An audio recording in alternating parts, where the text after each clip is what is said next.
Okay ဒီကကျွန်တော်တို့ဒီ HTML ရဲ့ code တွေကိုပေါ့နော် tab တွေကိုကျွန်တော်တို့စုပေါင်းပြီးတော့တပေါင်းနဲ့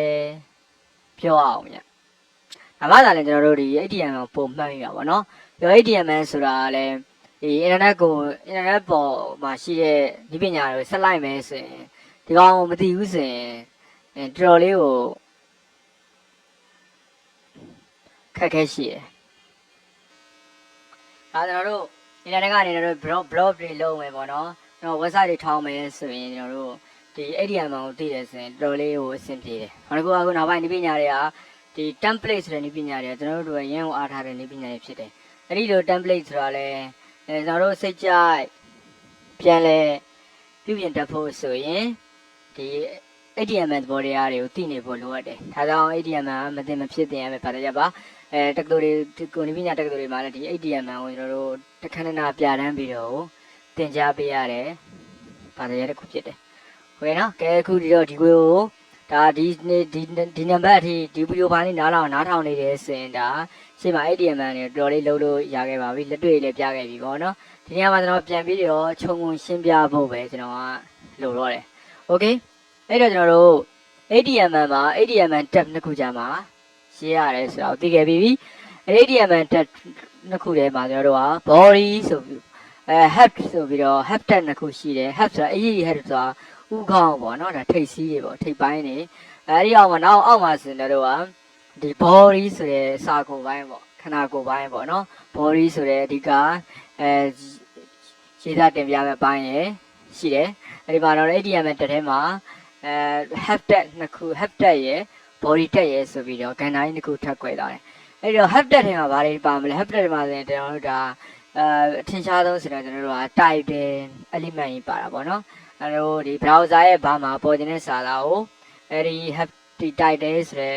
element နှစ်ခုကြားထဲမှာကျွန်တော်တို့ရေးပေးရမယ်။ Okay ဒီတော့ဒီမှာဆိုတာဒီ title တဲ့ element ပေါ့နော်။ဒါ base element တွေရှိမယ်။ is indent ဆိုတာတော့ကျွန်တော်တို့ဒါဒီ network တွေနဲ့ချိန်ထားတဲ့ file ပေါ်က indent လောက်ထားတယ်ပေါ့နော်။မာရိကာဆင်ထားတဲ့ file တွေကိုညှို့တဲ့အခါမှာသုံးပါတယ်။ဒါကကျွန်တော်တို့ချိတ်ဆက်တဲ့ link တွေပါ။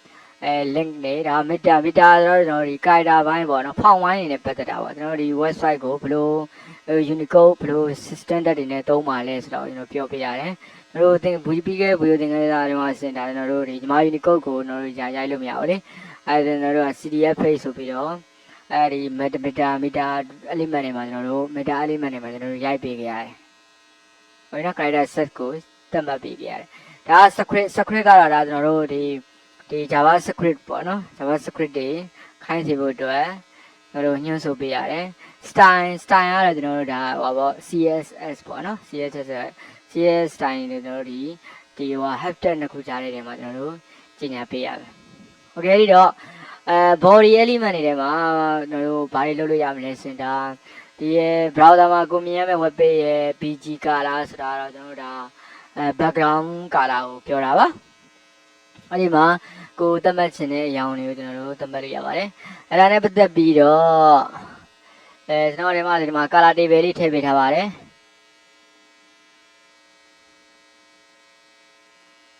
ဟုတ်ပြီနော်။အဲဒီမှာ color table လေးထည့်ပေးထားတယ်။ color name ပေါ့နော်။ဒါ color name ။ဒါ color head ဆိုတာ hexadecimal အနေနဲ့ပြထားတာပါ။ hexadecimal အနေနဲ့ပြထားတာဒါတော့တို့ဒီမြင်ရတဲ့ color လေးပါ။ကျွန်တော်တို့ဘာအောင်လို့ကျွန်တော်လိုချင်တဲ့အရာကိုဒီရဲ့ color name လေးနဲ့ကျွန်တော်တို့ခံပြီးတော့သုံးပြီးလို့ရတယ်။ဒီ color name တွေကိုအလွတ်ကျက်နေစရာမလိုဘူးเนาะကျက်လည်းမမြင်ဟုတ်ပါဘူး။ဒါလေးကို reference အနေနဲ့ဒါယူထားလိုက်ပါလိုတဲ့ color လိုချင်တဲ့အရာကိုဒီကနေကုတ်တွေနဲ့တွားပြီးတော့တွဲကြည့်လိုက်ပါ။ Okay เนาะ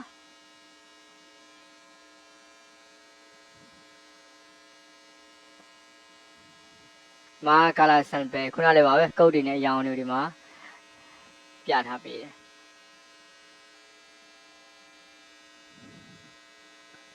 Okay နော်ဒီအကြောင်းလေးနဲ့ပတ်သက်ရင်တော့ကျွန်တော်တို့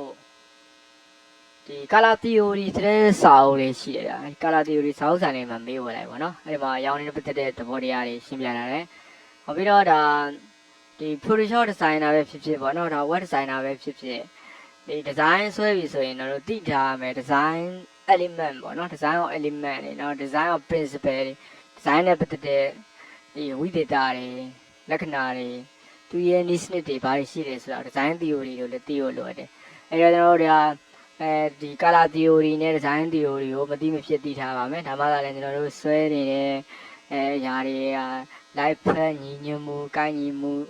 ရှိမရှိဆိုတာကျွန်တော်တို့တိုင်းတာဆုံးဖြတ်လို့ရမှာဖြစ်ပါတယ်ဒါလေးလည်းကျွန်တော်ဒီခွေထဲမှာပါပါတယ်နော်အဲ့တော့ဒါ background color ပေါ့နော်ဒါ background color နောက် tab ကို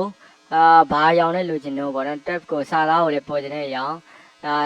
link ဆိုတာ link v link a link ပေါ့ v link ဆိုတာ visited link ပေါ့နော် link ဆိုတာ link ဖြစ်နေတဲ့ပုံမှန်အနေထားတွေကိုကျွန်တော်တို့ရောင်တစ်မျိုးနဲ့ဖော်ပြပြရတယ်အဲ့ဒီဘောကိုလက်ကလေးနှိပ်လိုက်မယ်ဆိုရင်ဒါ visited link ပေါ့အဲ့လိုနှိပ်ပြီးသားဖြစ်သွားတဲ့ဟာကိုကျွန်တော်တို့ active ဖြစ်နေတဲ့ link ကိုလည်းကျွန်တော်တို့ active link ပေါ့ a link ဒါလေးလည်းကျွန်တော်တို့သတ်မှတ်ထားတဲ့ရောင်တွေရှိပါတယ်သူသတ်မှတ် default သတ်မှတ်ထားတဲ့ရောင်တွေကိုမကြိုက်ဘူးဆိုရင်တော့ဟိုဟာလာကိုပြန်လဲသတ်မှတ်လို့လည်းရပါတယ်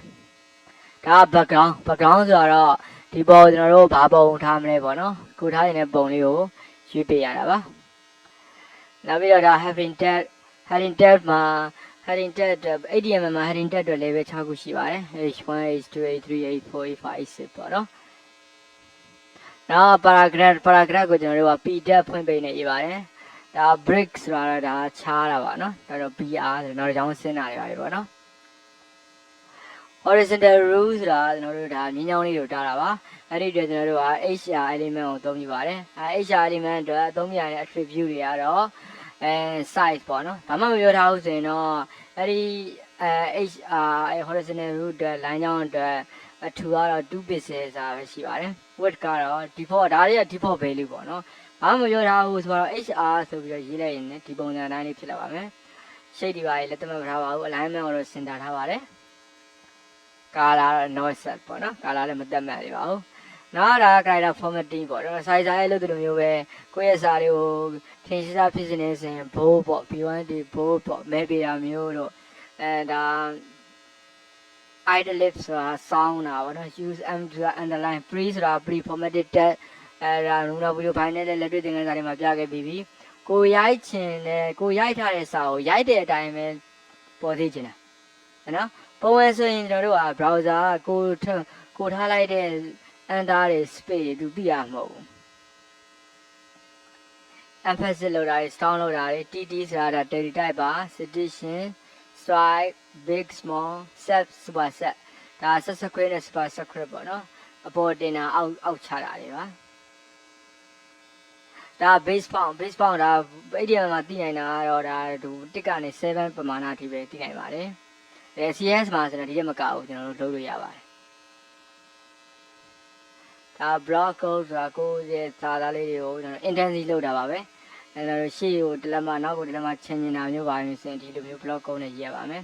ဒါ address ကတော့ဒါကျွန်တော်တို့ဒီလိပ်စာပေါ့နော်လိပ်စာဒါ list မှာကျွန်တော်တို့ဒါ bullet list ရှိတယ် numbering list ရှိတယ်ပေါ့နော်ဒါ numbering list ဆိုတာ order ပေါ့အစဉ်တိုင်း1နဲ့3 4တဲ့အစဉ်တိုင်းလို့ဆိုတာဖြစ်တဲ့အတွက်သူတို့ကျွန်တော်တို့ဟာorder list on ပေါ့နော်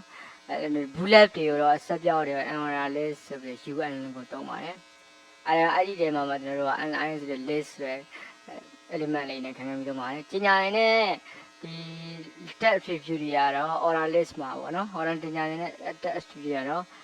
ဒီမှာ number 1နဲ့စတယ်ဆိုရင်ဒီမှာဒီလိုရေးမှာပေါ့ type attribute နဲ့ type equal to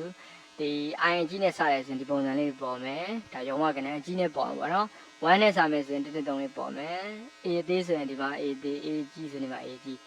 ဒီမှာဒီလိုပွန်ပြီး type ကိုနမူနာလေးတစ်ခုခြေသုံးအားလေးတစ်ခုလုပ်ပြလိုက်အောင်မယ်အဲ့တော့ဟိုဘက်မှာ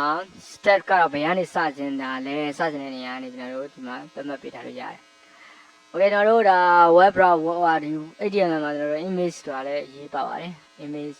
ပုံလေးအဲ့ဒါကျွန်တော် image ပုံလေးနဲ့ပတ်သက်ပြီးတော့ kind မယ်ဆိုရင် img tab နဲ့ရေးပါတယ် img tab ဖွင့်ပေးနေရေးပါတယ်အဲ့ဒီမှာကျွန်တော်တို့ကြီးညာနိုင်တဲ့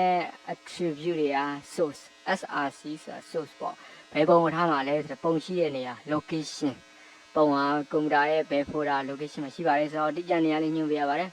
AMD ဆိုတာ alternative ပေါ့နော် alternative tab ဆိုတာတော့ဒါအကင်ညာ inner line ကနေနေတယ်ပုံကို loading လုပ်ရတာကြာနေတယ်မခေါ်နိုင်သေးဘူးဆိုရင်အဲ့ဒီပုံနေရာမှာပုံရဲ့ကိုစားပုံကိုကိုစားပြုတယ် ဘာစာလေးဒီကြောင်ပေါ်နေတာစာလေးတွေအခရာလေးပေါ်နေတာကိုကျွန်တော် order native tab လို့ခေါ်ပါတယ်သုံးမှာတော့ ent ပါနောက် alignment ပေါ့နော် alignment ဆိုတာဒီပုံဟာစာရင်းနဲ့ဘယ်လိုနေထားကိုယူမှာလဲဆိုတာကိုပြပြပေးတာပါနောက် width အမြင့်အကျယ် height အမြင့်ပေါ်တာပြရပါတယ်ပေါ့နော်ပုံကိုကျွန်တော်တို့က h space v space ဆိုသတ်မှတ်ထားလို့ရပါတယ်အဲ့ဒီသတ်မှတ်တဲ့ပမာဏအတိုင်းပဲအဲ့ဒီ horizontal ဆိုရင်ဘယ်ညာပေါ့ v ဆို vertical ဆိုအပေါ်အောင်အဲ့ဒီရဲ့ pixel တွေမြင်ရမှာမဟုတ်ပါဘူးနောက် anchor URL image ဆိုတာ anchor ဆိုတာတော့ဒါ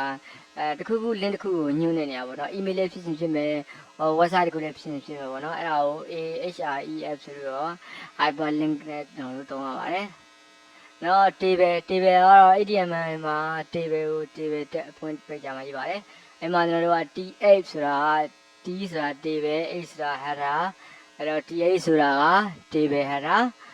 tr ဆိုတာက table row td ဆိုတာအဲ့ဒီဇာတ်ထဲမှာကျွန်တော်ထည့်မဲ့ data တွေကို td ဆိုပြီး table data နဲ့ထည့်ပါတယ် caption ကဒီဇာတ်ရဲ့ခေါင်းစဉ်ပေါ့နော်ဇာတ်ကိုကိုစားပြီးတော့နာမည်တစ်ခုပါအဲ့ဒီမှာဒါ table preview ပေါ့ဒီ table preview မှာဒီ table ကိုကျွန်တော်တို့ကဒီ bg color ဆို background color ဘာထားမှာလဲဟောနော်ဒီ table ရဲ့ width border တွေကိုဘယ်လိုထားမလဲဘယ်လောက်ထူမလဲ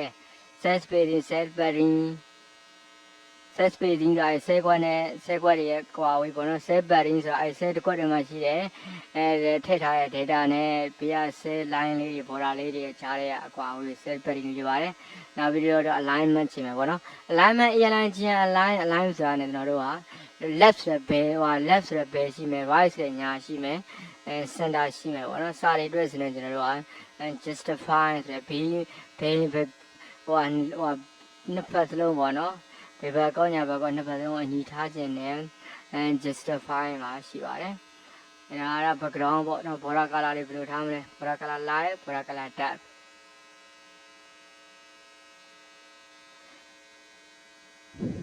table data နဲ့ table data attribute တွေကိုကျွန်တော်တို့က column တွေကိုပေါင်းခြင်းနဲ့ဆိုတာ column span row တွေကိုပေါင်းခြင်းနဲ့ဆိုရင် row span အဲ့တို့တို့က alignment လည်းရှိပါသေးတယ် alignment နောက်ပြီးတော့particle alignment လည်းရှိရနောက် background ပုံတွေ bg color တွေ width height အမြင့်အကျယ်တွေနောက် frame ဒါ frame ကိုကျွန်တော်တို့က frame set ဆိုတဲ့ element နှစ်ခုကြားနဲ့သုံးပါတယ်ကိုလိုချင်တဲ့ row ပမာဏ column ပမာဏframe set မှာထပ်မံကျင်ညာလို့ရတဲ့ attribute တွေက frame border frame spacing border color ထိရောက်နေဖြစ်ပါတယ်frame မှာကျွန်တော်တို့က source ပေါ့နော်နေအဲ့ဒီ frame ကိုနာမည်ဘယ်လိုပေးမလဲ margin width margin height scrolling no resize ဆိုရင်တို့ကအဲ့ဒီမှာခြားထားတဲ့ column ဖြစ်ဖြစ် row ဖြစ်ဖြစ်အဲ့ဒီဘာကိုကျွန်တော်တို့စိတ်ကြပြန်လဲရွှေ့လို့မရတော့ပါဘူးအသေးဖြစ်တော့ပါတယ်အဲ့ဒီအသေးဖြစ်တာကိုဖြစ်ချင်တယ်ဆိုရင် no resize ပြီးခဲ့ဗီဒီယိုသင်ခန်းစာတဲ့ frame သင်ခန်းစာတွေတော့ဒါတွေကိုနမူနာလုံးဆောင်ချက်တွေနဲ့တစ်ခါပြထားပါတယ်နားမလည်ဘူးကျွန်တော်ဒီဗီဒီယိုဖိုင်လေးတခြားမကြည့်ခဲ့လို့ပဲပြောရမှာပါနော်ဒါကျွန်တော်တို့ content ဖြစ်ဖြစ်ဒီinternet ပေါ်မှာတခုခုကိုချိတ်ဆက်ဆက်တော့မယ်ဆိုရင်ဒါ internet application တွေတော့ပါတယ်အဲ့ဒီနေရာမှာဆိုရင်ကျွန်တော်တို့ form ပုံစံလေးတွေကဒီတစ်မျိုးမဟုတ်တစ်မျိုးကြုံတွေ့ရတဲ့အနေအထားလေးပေါ့နော်အဲ့ဒီ form လေးကိုကျွန်တော်တို့html မှာဘယ်လိုရေးလဲဆိုရင် form ဆိုတဲ့အဖွင့်ပတွေနဲ့ရေးပါတယ်အဲ့ဒီမှာကျွန်တော်တို့က import data တွေထည့်သွင်းမှာဖြစ်တဲ့အတွက် import ဆိုတဲ့ import tag ကိုသုံးပါတယ်သူ့ရဲ့ဖြစ်နိုင်တဲ့ attribute တွေကတော့အဲ့ဒီ import က type ဘာမျိုးစားလဲပေါ့နော်ဟိုဒီကောင်က type မျိုးစားတွေပြောတာပါတယ် tab ဆိုတာကတော့ဒါကျွန်တော်စာရိုက်ထည့်ရတဲ့နေရာလေးပေါ့ဥမာ user name ဆိုရင်ဒါဟိုဘက်ကနေကိုယ်ဝေဖြိုးအောင်လို့ရိုက်ထည့်ရသည်အဲ့ဒါဒီအဲ့ဒီ import type မှာဆိုရင် tht tab ဆိုတဲ့အမျိုးစားပါအောက်ကနေပြီးတော့password လို့တောင်းနေတယ်ကျွန်တော် password လေးရိုက်ထည့်ရပါတယ်အဲ့ဒီအတွက်ဆိုရင် import type ရဲ့ပုံစံကကျွန်တော်က pss ဆိုတဲ့ password hidden ဆိုတာတော့မမြင်ဝတ်ထားတဲ့ data တွေကိုပို့တာပါ hidden လို့ပြီးပြောထားတဲ့အတွက် browser ကအဲ့ဒီ data တွေမမြင်ပါဘူးအခုဖောင်နဲ့ဆက်သွယ်ချိတ်ဆက်ထားတဲ့ CGN program တို့ဒီကနေ CGN program ထိန်းချုပ်ထားတဲ့database တို့ server တို့ကသာရင်ဒီ hidden data ကိုမြင်နိုင်တွေ့ရှိနိုင်ပါတယ် browser ကတော့ hidden လုပ်ထားတဲ့ data ကိုမမြင်နိုင်ပါဘူးအဲ့တော့ဒါ chat box ပေါ့နော်အမှန်ကြလေးတွေချစ်တယ် radio ဆိုတာတော့ အားလုံးနဲ့တစ်ခုတော့၎င်းအဲ့လိုမျိုးရွေးချယ်ခိုင်းနေစနေလို့ radio ပါ file ဆိုတာကတော့ကျွန်တော်တို့ကွန်ပျူတာတွေကနေ